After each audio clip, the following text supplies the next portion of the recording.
Also, I generally don't like to be overly topical, but I felt like in the pre-roll, 1,000 bottles of baby oil and 800 dildos is crazy work.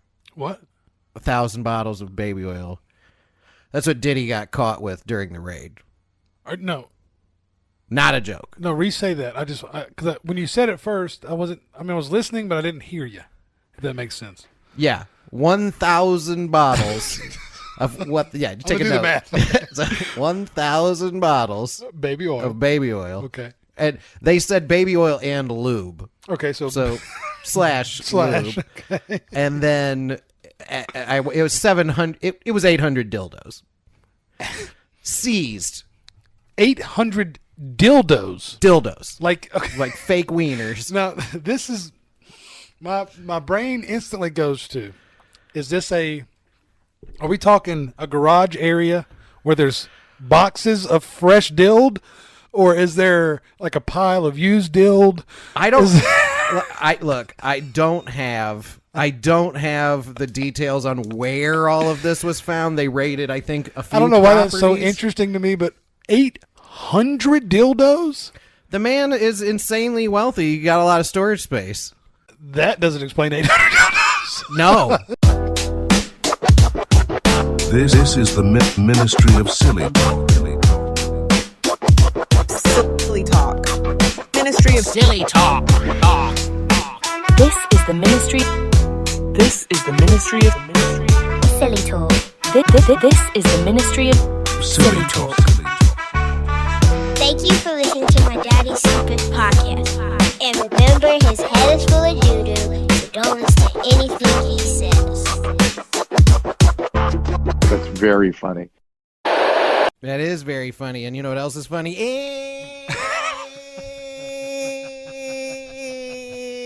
And we're back. Welcome to the Ministry of Silly Talk podcast, your number one stop for something.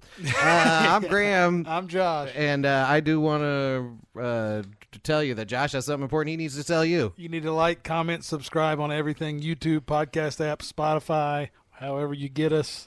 Listen, like, comment, subscribe. Put us out there to your coworkers, your friends, your wives, your husbands. Bother them. Friends, be annoying. They don't even have to freaking listen. Just subscribe. You know what I'm saying? Yeah, that's what I'm saying. We need people clicking right now. Yeah, it's just a click. We're not asking for much. It's like your kid's selling chocolate bars or whatever. Just fill the thing out. Yeah, I mean, it costs nothing. Yeah, it is. It is free. It costs you seconds. It's free for you. It helps the show out a lot. And then maybe, just maybe, not that, but you may find something you like here. I also want to remind people to remember that this is a good sentence I got going here. I'd also like to remind people that this and every episode of the Ministry of Silly Talk is brought to you by Shirt Caviar. ShirtCaviar.com. Use promo code OGA to save 10% on your order today. I am not plugging the Patreon currently because I'm working on it and I want to be proud of it, but it is coming. Patreon.com/OneGrahamArmyPresents.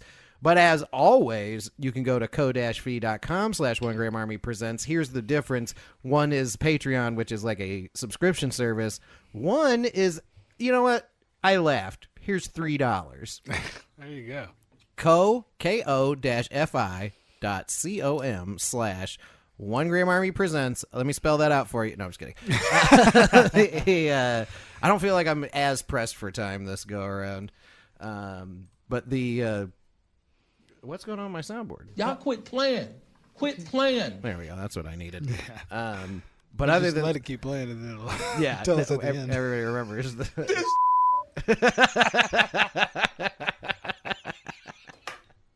Well, now maybe our boys can really come together with a good power R&B album from the feds, bro. Yeah, could you imagine the R. Kelly P. Diddy over the phone record? Dude, with all the other guys in the feds who they could bring in, who've never been heard. Suge Knight, producer, talk to me, bro. We got a pal. Death Row Records for real. Bad boy, Death Row together. Finally. Before we get into things, you also have one more. I want to. Before I hand things off to Josh here, this is the most important piece of business. This is it right here. You like, you comment, you subscribe. Above that, You got to go to the hotline. It's 847-665-9238. 847-665-9238. That's where the butter's bread, or the bread is buttered, people. We need to get some butter on our bread because we got none. yeah, because to be honest with you, I would feel way worse about you giving me your money than I would about you calling us and asking us to help you with situations. Yeah. I mean, we know stuff. We know all kinds of things. Stuff. We gotta All kinds of There's things. just a lot of stuff rattling around in here. I'm like a spray paint can. Yeah, exactly. Like if you eat too much sugar, you could get Diabetes. Diabetes. A little bit of a personal shot, but Diabetes. if you drink 15 Cokes a day, you will get Diabetes. So,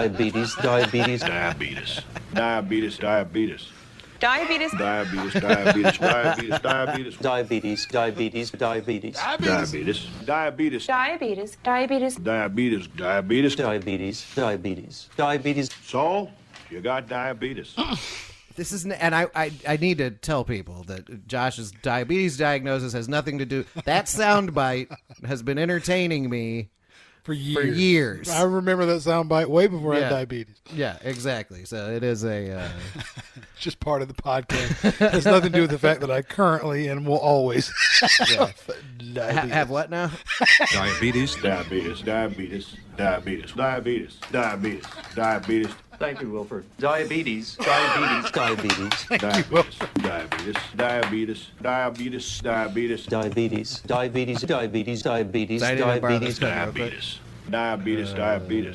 Oh, I already forgot what I was going to write down. Diabetes. So,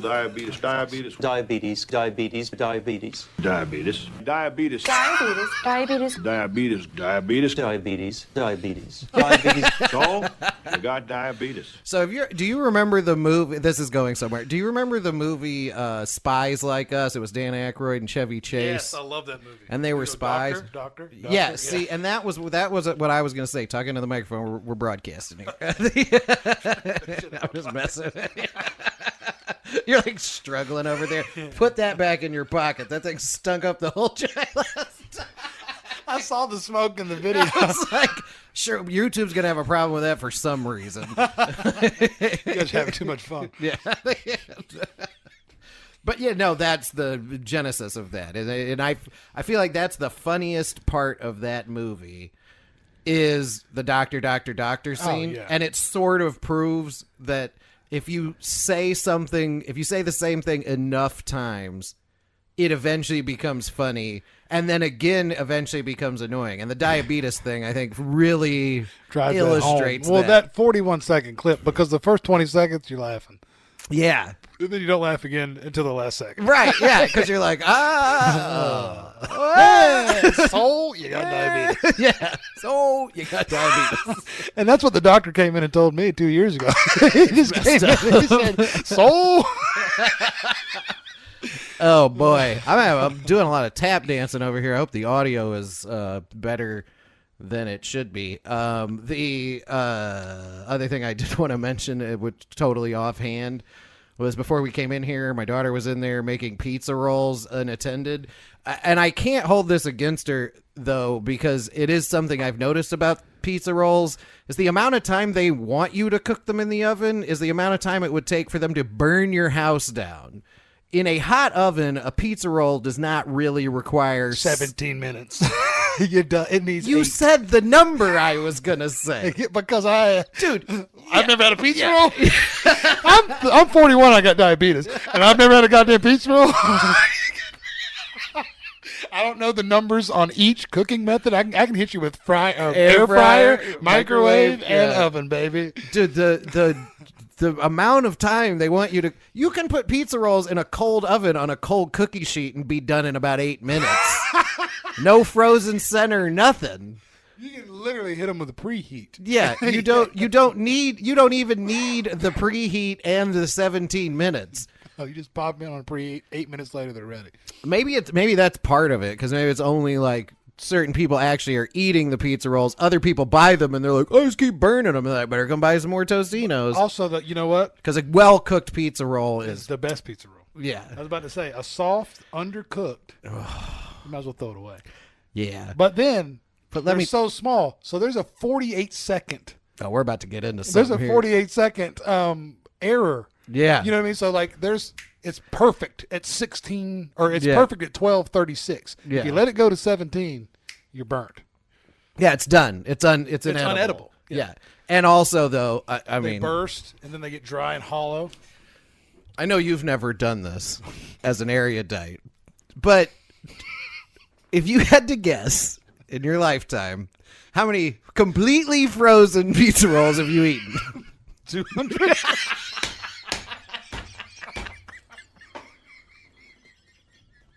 Easy. I'm there easy.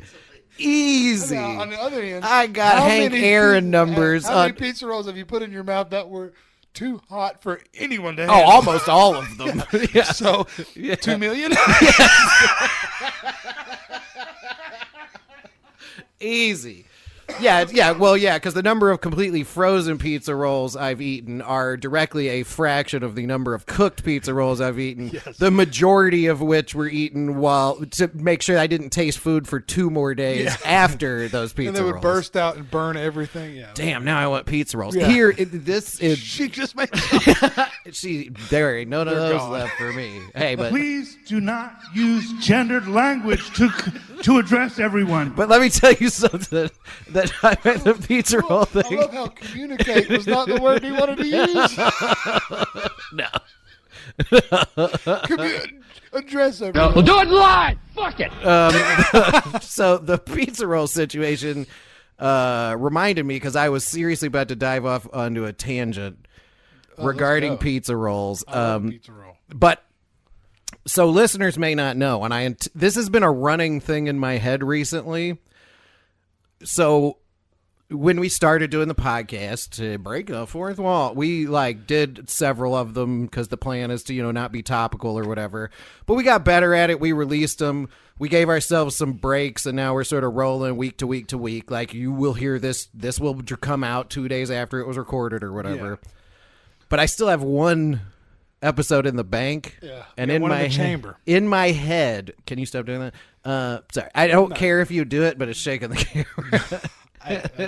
One of our friends is going to get motion sickness. Both of our listeners are going to be like, my brothers are going to be stop that. I'm trying to drive home from work. But it's been running through my head recently where I'm like, we have to keep doing these episodes because the only thing I have in my back pocket is the fried chicken episode. We have an hour-long episode. Only. That means devoted to fried chicken. It's not about anything else. Nothing. It is the fried chicken episode. And it's been so long since we recorded that I'm not even sure how we stumbled upon the fried chicken. But I mean, I know it's very clear we were hungry. Yeah, from the first 5 minutes, we went into fried chicken and we hung in there. And we tried to get off the rail. We looked at each other and said, "No, we're staying. We're staying right. We'll keep it right here." Oh boy, that episode though. For listeners, if we take another break, that's the episode they're going to get. The reality of that is when that episode drops, the next episode has to be a fried chicken taste testing. We got to put our money where our mouth is. For sure. We do, because we need to listen to that episode because it's been weeks. Yeah. So we don't necessarily know what opinions we spouted. Yeah, it would need to come out. And then the very next week. Yeah, we're in here. We're in there with a couple buckets. Yeah, yeah. I was thinking 2-piece from everywhere. That's what I was just gonna say. 2-piece from everywhere. A thigh and a leg. You go grab 3. I go grab 3. Yep, we should be sorted out. Part of the problem too, though, is in our area the Popeyes have all closed, and it feels unfair to do a fried chicken review show with Popeyes not in the mix. But but here's the thing: we know Popeyes. We do. So we can honestly rank stuff with Popeyes in mind.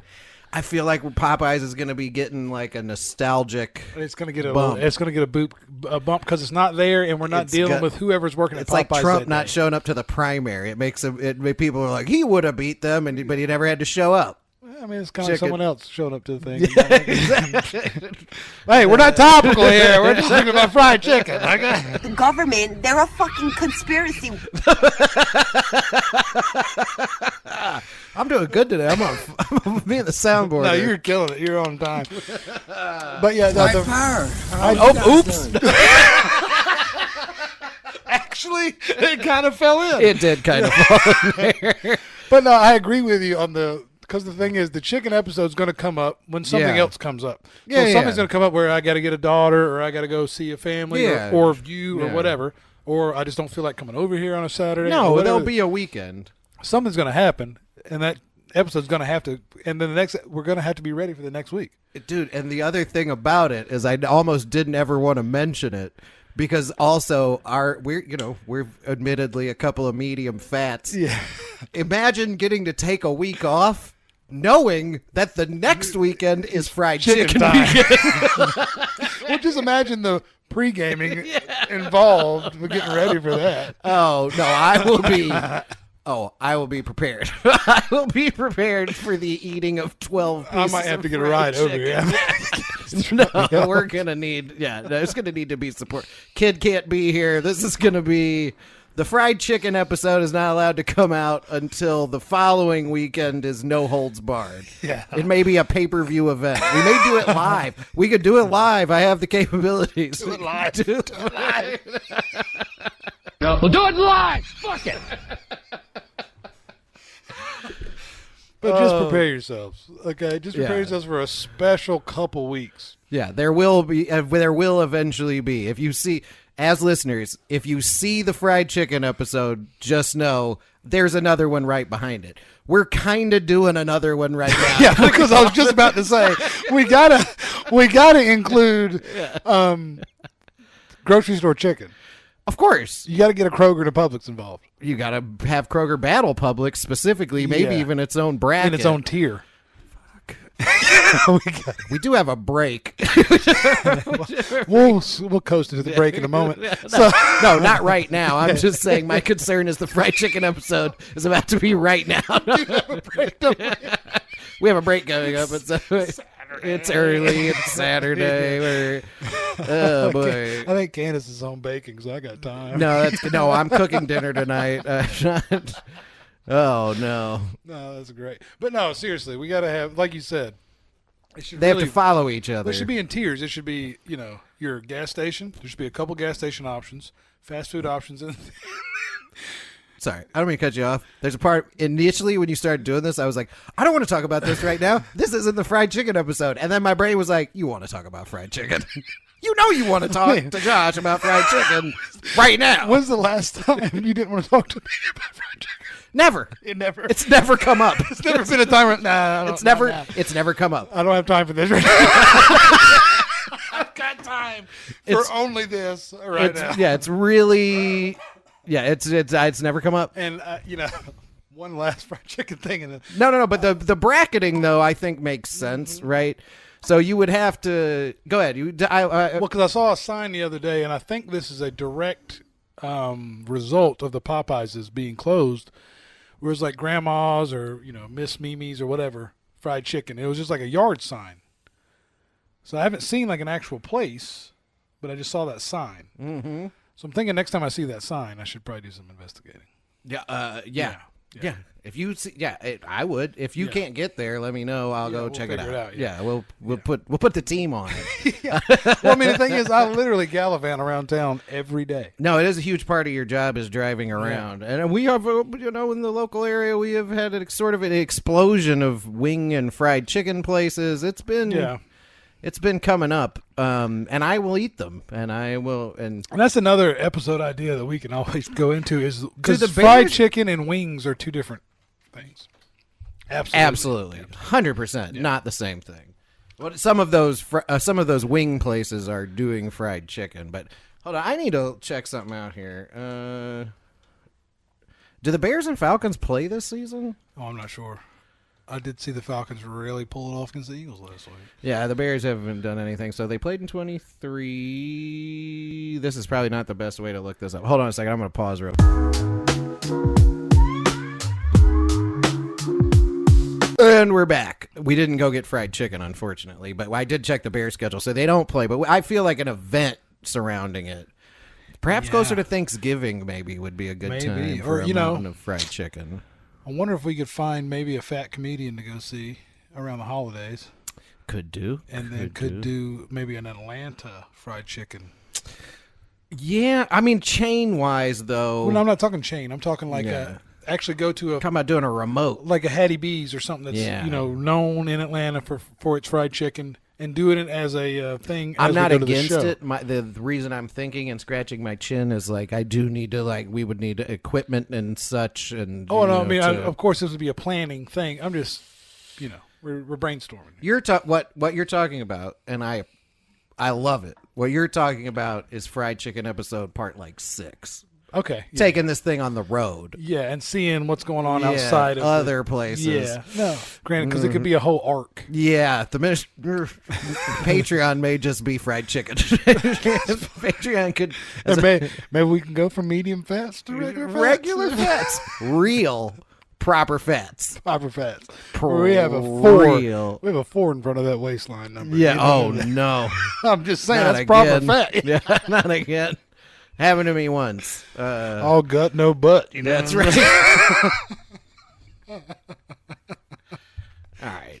Okay. Well, this is completely unrelated, and I gotta stop talking about fried chicken. You gotta have a delicious, healthy meal prepared for grilling and vegetables and little bits of starch that I'm gonna do this evening. And now I'm little bits of starch. Maybe some gravy on some gravy. There's some mashed potatoes and gravy and a bucket of chicken from every place in town.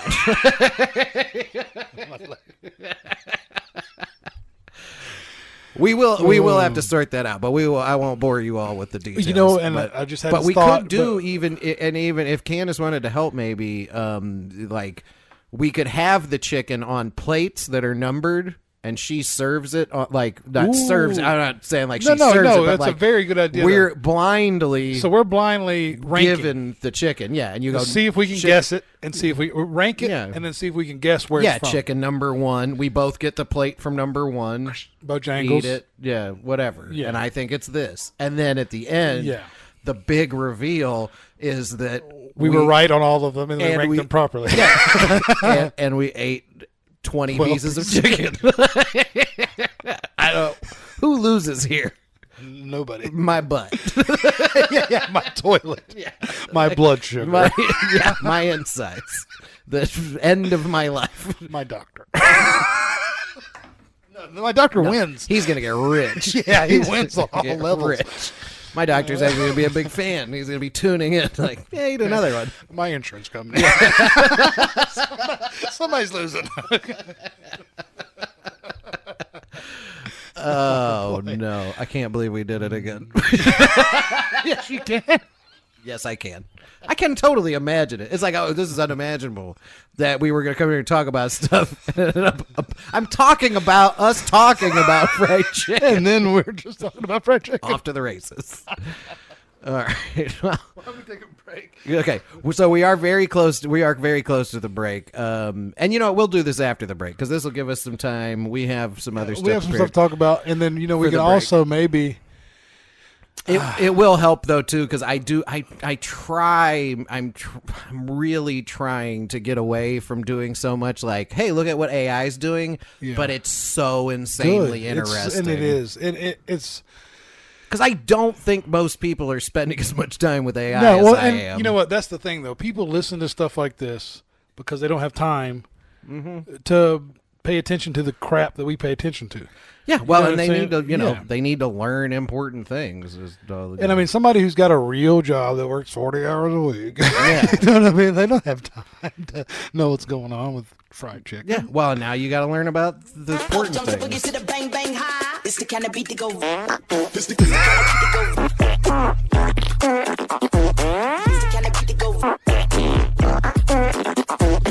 All right, we'll be right back. Random stupid cartoons. Random stupid cartoons.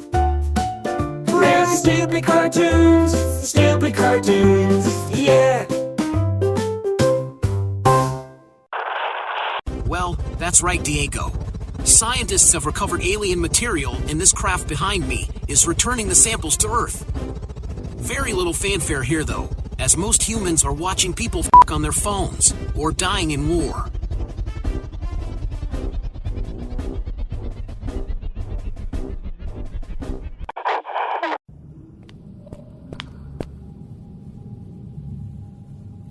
Oh. Oh.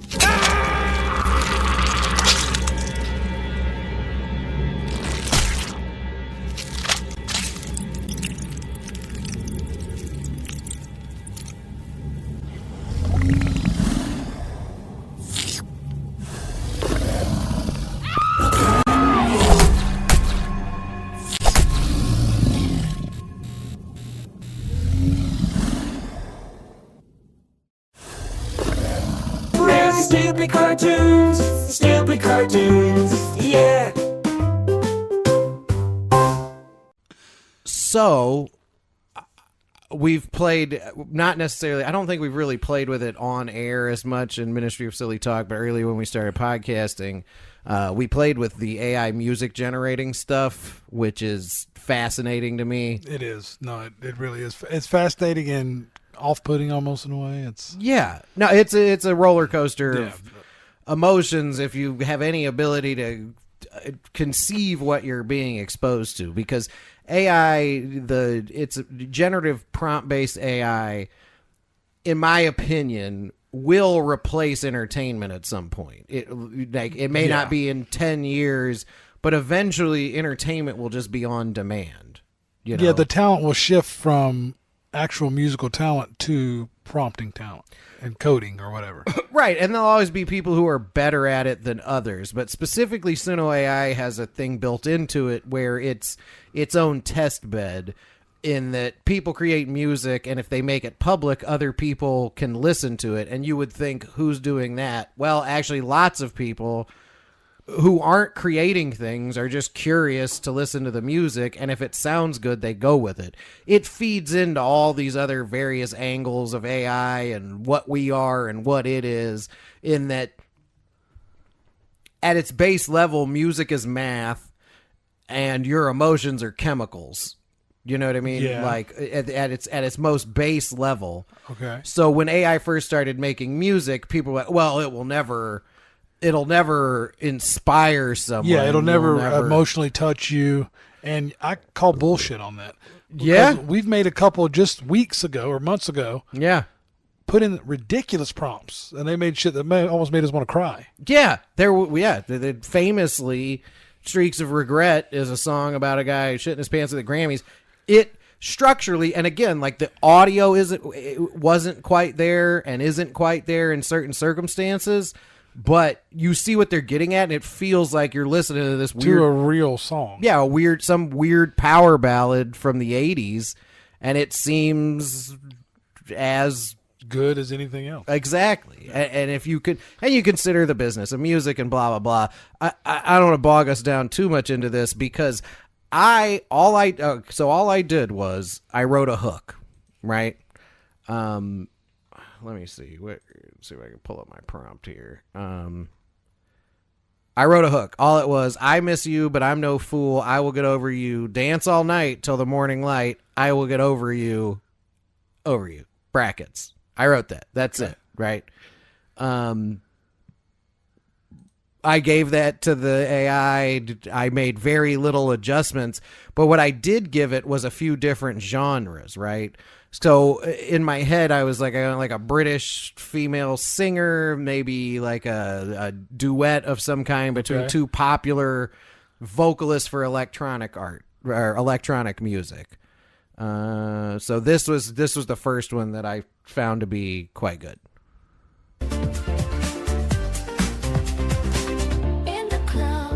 Now I want you to consider the genre, right? Yeah. And like, if you dropped this on people who like this type of music in a club,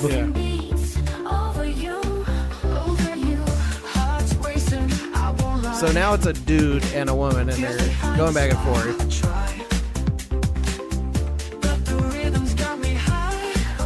Is it just me, or do all the songs they make have a very similar, almost tone? It's almost like the same band is making the shit. A bit, yeah. Because the voices always sound relatively similar. The instrumentation. Well, it's limited in some respects. Well, I get it, but I'm saying it's like it's its own band playing whatever you ask it to.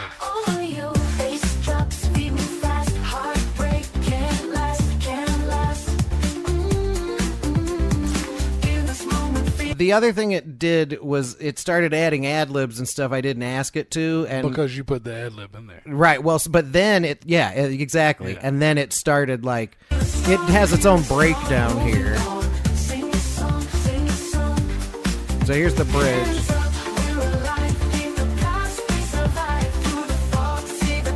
We aren't to the reveal yet, but here.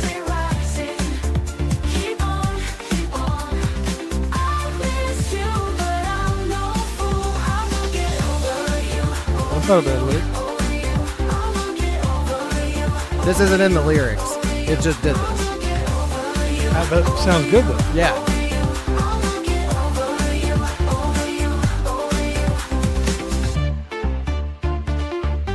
Yeah, see? And a little breakdown. Yeah.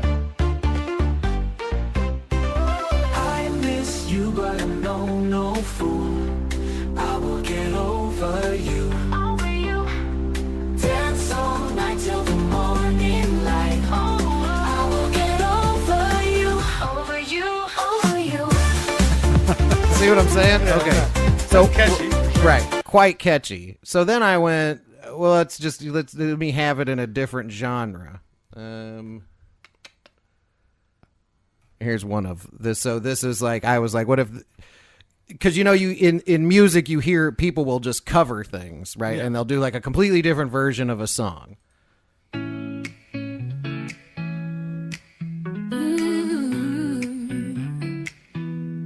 In the club, lights are bright. So it's like the prompt and the lyrics are the same. Same, but it's just a different genre. Music pumps, feeling new, yeah. Lost in beats, over you. Hearts racing, I won't lie. But it does seem like a completely different song, doesn't it? Of course, right? But the rhythm's got me high.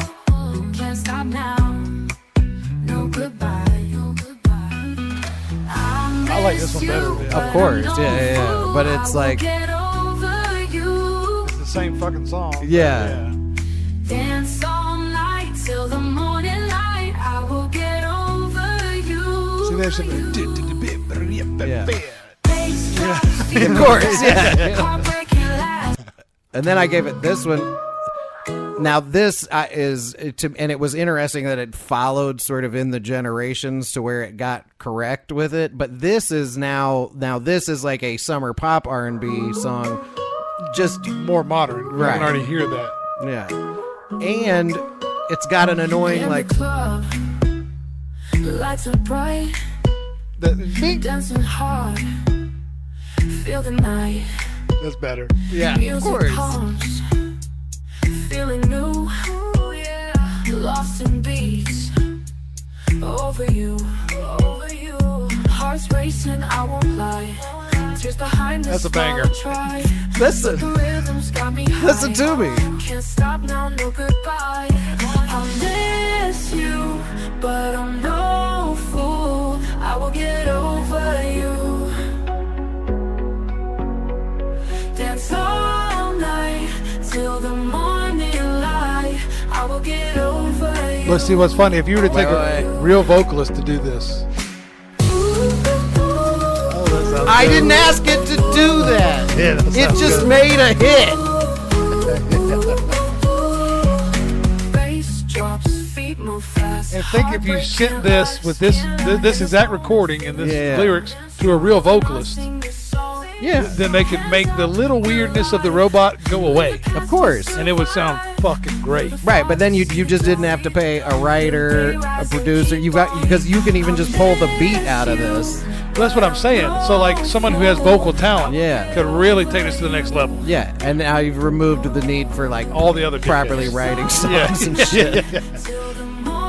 But this little like woo-hoo-hoo, it's like a TikTok video sound. Like it No, built it's, it in. It's like a new. It's like a new sounding shit.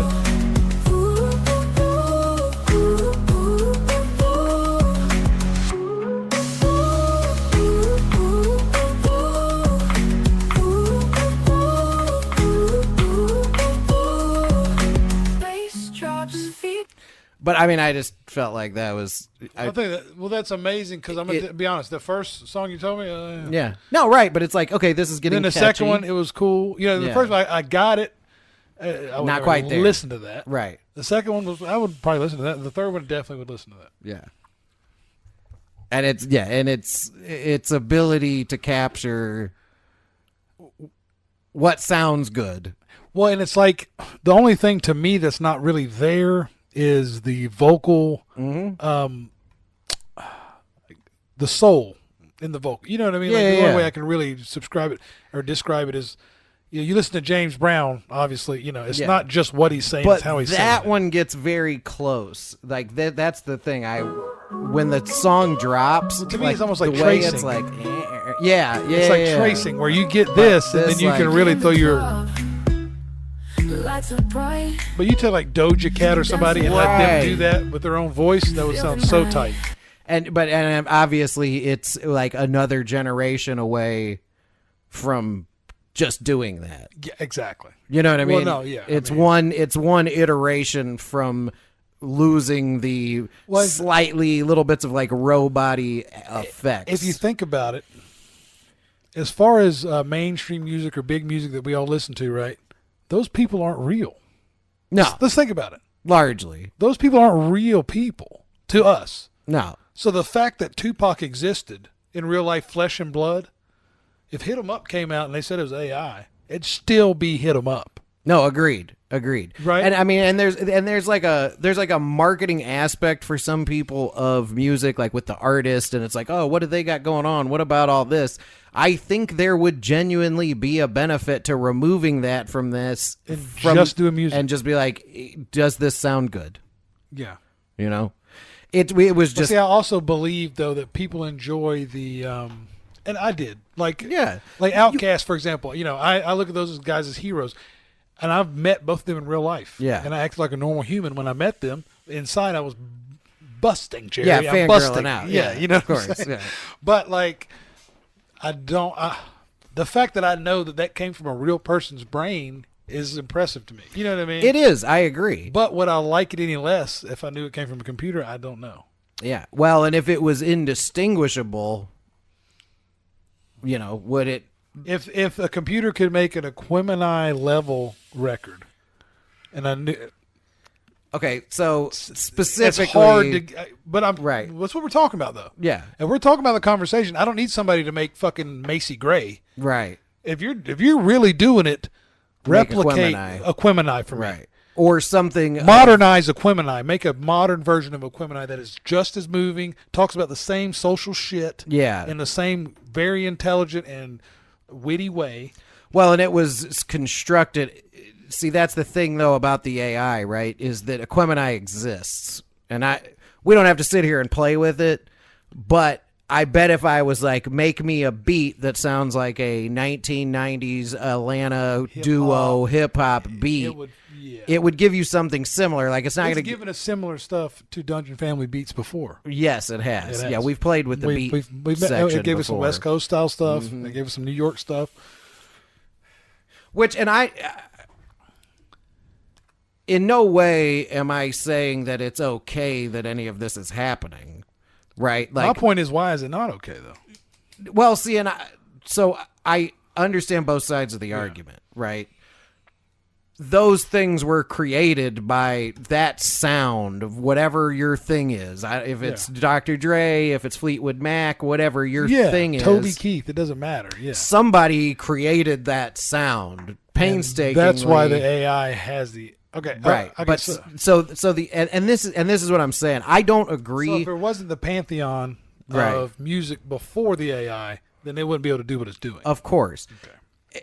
Although it is why I push back on when people say AI is theft, I push back on it largely because after Aquemini, after Dr. Dre, after MC8, then there's a sphere of influence that grows from that expands exponentially, like computer learning, right? Because things sound all like hip hop since then has been inspired by some version. All art is inspired by something that came before. It's all derivative. There was a cave painting, and then there was Da Vinci, and then you know what I mean, or not Da Vinci, but the ear guy, like whatever. It's all Van Gogh. It's all Gogh. thing, all everything. Like there was Mozart, and then and before him there was something. Well, and the thing is, there was Mozart, and then there was Nickelback. Right. So you get a whole range of shit. Very fair point. Right, but like you said, though, I mean, people love Nickelback. There's a lot of people love Nickelback. Nickelback sold more concert tickets in 2010s than anyone else. So you can talk all the shit you want. They took it all the way to the bank. Right. So, and you can sit on your high horse about what is or isn't art, or what this is or what it isn't. But the majority of people want to hear something that resonates with them. And I'm telling you, Over You, the R&B version, when this drops, I went, oh, something's up here. It's a banger. This specific drop. In the club, lights are bright. Yeah. Dancing hard. There are 8 million women I've met who would play that in their car. Like I would play while they're that putting in their my makeup car. on Yeah. in the morning. That's a playlist song. If you had... If you remove the computer element of it, like the artifacts that are still there from the computer, if you put an actual vocalist on it, that's all you would need is a real vocalist and not the computer vocalist with just a little bit of their own inflection and and it would be a banger. Yeah, and in larger picture, I'm sure this is already being used. There's no doubt in my mind. There's no way it's not. There are not hit songs being performed by people who are signed to record labels where the record label goes, you know what, I just saved $100,000 in licensing money to this songwriter or this producer or whatever, and I can hire this one person to come in, be the face of this, sing the song, do the music. Like it's not just AI creating the end product, because that's what I've been doing with like the weird AI theater stuff and the videos I make and all that. AI isn't making the whole thing. It's essentially saved me a $500,000 video shoot, and then I just put sound on it. You know what I mean? Well, no, it's really just kind of helping the creator create. Yeah, and it will be monetized, and large record producers like record companies and film companies are gonna use it. So yes, it may be theft in some people's minds, but at that point, where's the theft is only theft of something that already exists, right? And that's like so they're not remaking a fucking Black Sabbath song; they're making another song in the style of Black Sabbath. That's not fucking theft, right? And there would be nothing preventing a band from making a song. Have you heard of Greta Van Fleet? Yeah. Listen to them, listen to Led Zeppelin, and tell me that's a fucking thing. You know what I mean? Like, I love both of them. But what I'm saying is, there's just, music is derivative as fuck. That's how it is. Yeah, there's nobody has ever picked up a guitar and not had to learn how to play Twinkle Twinkle Little Star. Well, how'd they learn that? Someone else learned it. And then they find their own musical influence, and they now start making music. It's not like people are making up new guitar chords. Right, exactly. They got that exists, and you got to kind of play within that parameter because that sound doesn't exist. Or the range of pleasing sound is here. Mathematical, and it's been sorted out, and there's scales. And easily, computers have been doing that before advanced learning models for a long time. For years, there have been things where you could go in and make like a program. Band in the Box could just make you drums and a bass and a guitar, and you could take the guitar out and you could play along with it. You know what I mean? And it would write like an original piece, because you could just go, here's the key, and here's where I want it to land, and it would just make it because it was just math. Yeah. Now with AI, we're getting into the stuff, we're getting into the things that make people uncomfortable, which is like, where's the soul of this song? Well, it's coming. It'll be there. It will be there, because your feelings related to that math are simple. Let's be honest, though. The soul in a song that you really derive, that you're feeling, is not necessary. The words do matter. I'm not taking away the power of the lyric. No, I agree. The lyric matters. The presentation of that lyric is enormous. It's huge. There are certain songs that the original song, to me, was okay, but then I hear it from another artist that I really enjoy, and it's just like it takes it to such another level. Johnny Cash doing Hurt. is incredible. And not that the Nine Inch Nails version isn't amazing. It's also incredible, but it's a different song. And Trent Reznor talks about that. He was skeptical about giving that song to Johnny Cash because that was a song that he wrote about a personal situation in his personal life that was very important to him. Yeah. And he knew that Johnny Cash was going to make that a Johnny Cash song. Yeah, and the craziest thing about that song, specifically to me, is that when I heard Johnny Cash do it, I was like, damn, Trent Reznor wrote this song for Johnny Cash 20 years ago and had no idea. The first song, right? And I had that same thought. The first song that I ever thought about that way was I heard a cover of Billie Jean by Chris Cornell on an acoustic guitar. Yeah. And when I heard that, and have you heard that? I've heard Chris Cornell do Nothing Else Compares by Prince that he wrote for Sinead O'Connor, but I have not heard the Billie Jean. When he does Billie Jean, that is the way that song was intended to be heard. Yeah. Quincy Jones wrote that fucking song for somebody to come on and do that. Michael Jackson, of course, did his thing and made it great. I'm not taking away from that, but when you hear Chris fucking Cornell do Billie Jean, it'll make you goddamn cry. I can't believe I've never heard that It's before. absolutely incredible. You're going to hear it before I leave. Yeah. It's incredible. Oh, yeah, absolutely. Before we get that Nothing Compares to You song, the fact that you mentioned that is literally my song to my wife. Yeah. And that song means a lot to me and her. Like, Chris Cornell is just, you can't even, like. That's an old penitentiary trick. Sorry. It got serious in here for a second. But for real, though. Like, no, but I feel you. Music is huge. But to put a bow on all that, in this tiny microcosm of playing with this website, the computer went from this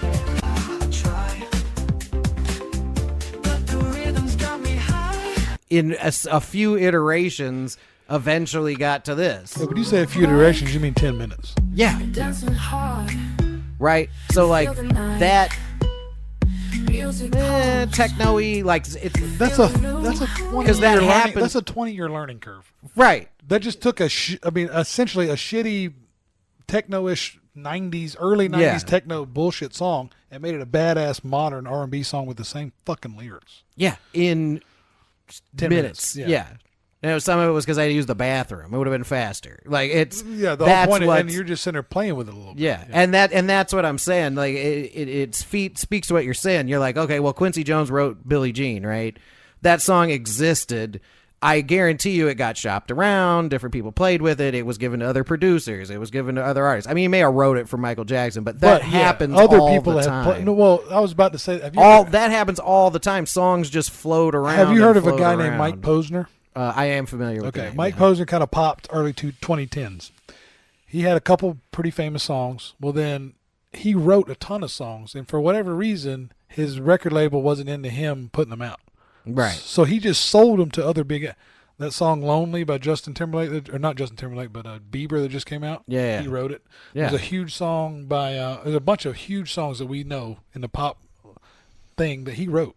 Yeah, that he just sold to other people because his record label didn't want him to put it out. Right, so in the music world, a song exists, a written song exists as sort of this monetizable intellectual property. Yes, and difficult. It's difficult to take that if you're just a person. You're like, I wrote a song. You're just entering that into like a milieu of music, right? And you would have to be like a crazy songwriter. And like we were talking about, there's a 20-year learning curve. Yeah. Where a song could exist. It could have been recorded and it didn't do well. Because you see that on the internet all the time. There'll be a song and they'll be like, well, this song was actually written in the 60s. And here's this band performing. And I'm like, well, until the internet intervened, nobody heard that song. Well, also in the 60s, that song sucked. Yeah. And now that it's a version number sucks. Right. And now it's a #1 hit because it's in a different genre.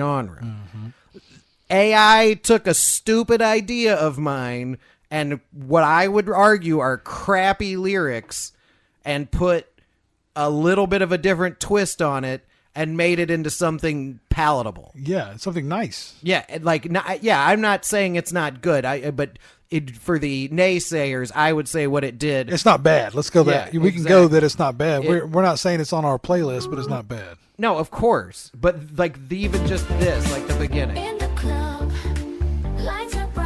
That sounds like a Madonna song, 1994. Right, and it's like a song. Like it doesn't.